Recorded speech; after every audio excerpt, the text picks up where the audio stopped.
প্রশ্ন ফাঁসের যে অভিযোগ উঠেছে সেটার প্রেক্ষিতে আপনারা দাবি করেছেন 8 তারিখে লিখিত পরীক্ষা যেন না নেওয়া হয়।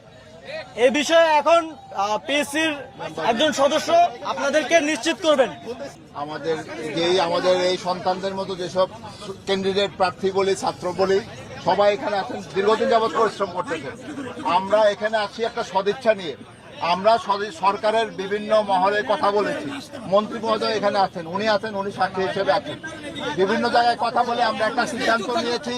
সিদ্ধান্তটা শুনেন, আগামী 8ই মে থেকে যে 46-এর লিখিত পরীক্ষার 46-এর লিখিত BCS 46-এর লিখিত পরীক্ষার যে তারিখ নির্ধারিত ছিল সেটা স্থগিত থাকবে। যে যারা প্রশ্ন ফাঁসের সাথে জড়িত তাদের যথাযথ আইনগত ব্যবস্থা নেওয়া। আমি বলি, আমরা বলতেছি যে এই মামলাটা সিআইডিতে তদন্ত চলছে। আমাদের পক্ষ থেকে, বাংলাদেশ পাবলিক সার্ভিস কমিশনের পক্ষ থেকে সিআইডিকে এখন পর্যন্ত সর্বোচ্চ সহযোগিতা দেওয়া হয়েছে এখন পর্যন্ত, এবং যাদের বিরুদ্ধে অভিযোগ পাওয়া গেছে তাদেরকে আমরা ধরে নিয়ে আমরা সিআইডির কাছে হস্তান্তর করব।